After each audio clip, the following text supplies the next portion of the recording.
Le chanteur en cuissarde a dirigé pendant 9 ans le petit club de Fresnoy-le-Grand, en Picardie. Un succès sportif, un désastre économique. Un terrain, des crampons, des copains pour taper dans un ballon, tout Chambly fait corps avec ses joueurs.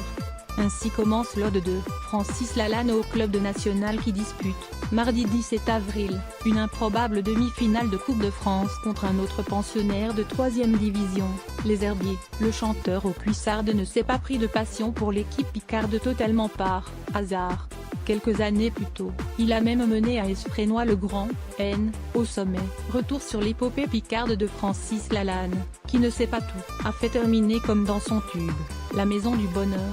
L'histoire commence lors de la Coupe du Monde 2002 en Corée du Sud.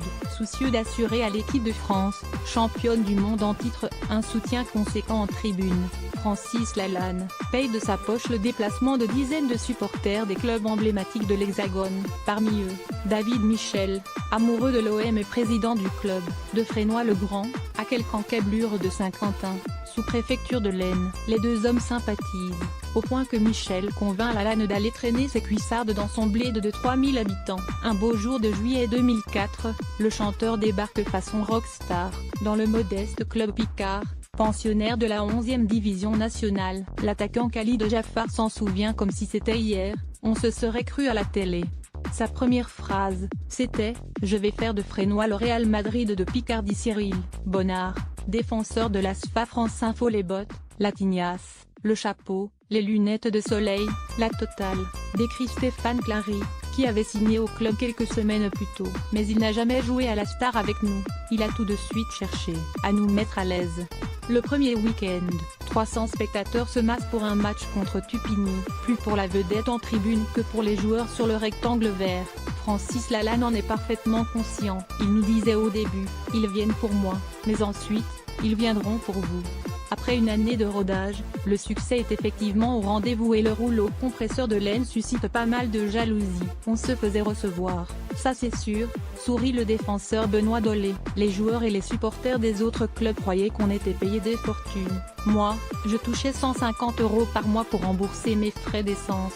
Ce n'est pas précisément le PSG, camion Nike qui a livré des équipements flambant neufs aux Fresnoisiens, les mauvaises langues ne l'ont pas inventé. Mais Francis Lalanne n'a pas mis un sou de sa poche, un simple coup de fil à son ami Robert Pires, et le tour était joué. Francis Lalanne, président du club, de Fresnoy-le-Grand, N, lors d'un match de Coupe de France contre Avion, pas de Calais, le 22 novembre 2008, l'Anmax Pepé n'empêche, ça jase de l'autre côté de la main courante des stades municipaux. Il était arrivé au club depuis un an quand il a voulu que nos maillots portent nos noms au-dessus du numéro, raconte Stéphane Clary, milieu de terrain historique de l'ASF. En promotion de district, c'était totalement exceptionnel.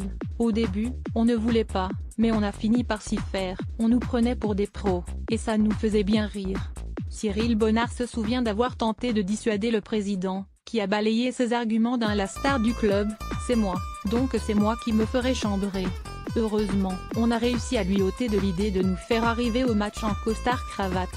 D'autres signes extérieurs de richesse ? Les stages dégotés par le président au Maroc ou dans les installations de clubs pro, au Havre ou à Sedan. Des parrains improbables comme le rappeur Stomy Bagzi ou la chanteuse Nadia, qui est reparti du stade avec un maillot floqué à son nom. Plus vintage, le chanteur Phil Barnet s'est illustré dans le vestiaire en entonnant à plein poumon son impérissable tube Un enfant de toi en pleine causerie du coach. Outre les chanteurs plus ou moins à la mode, d'anciens grands noms du ballon rond se pressent à Fresnoy, comme Amara Simba ou Bruno Bellone. Francis Lalanne voit grand pour son club. Quand l'un de ses poulains est blessé, il s'assure qu'il est soigné chez les meilleurs médecins, comme le docteur Chalabi, qui officie alors au PSG. Thierry Dobrzinski, milieu de terrain, se souvient que son président lui a glissé dans la poche de billets d'avion alors qu'il souffrait légèrement à l'aine. Il m'a envoyé voir un rebouteux en Corse, un magnétiseur, et croyez-le ou pas, après 2 jours sur place, je n'éprouvais plus aucune douleur. Sans oublier cette tribune, majestueuse, bâtie à l'hâte pour faire face à l'affluence, et le petit geste du conseil municipal, qui baptise le stade, au nom de Francis Lalanne. Quelques mois après son arrivée, une fois les lettres apposées sur le mur en briques du club Baouf, le chanteur a grimpé sur une table et a longuement posé ses mains sur l'enceinte, en fermant les yeux. À partir de l'été 2005, Fresnoy grimpe chaque année d'une division, sans jamais reprendre son souffle. La date coïncide avec l'arrivée de l'entraîneur Raymond Rebot.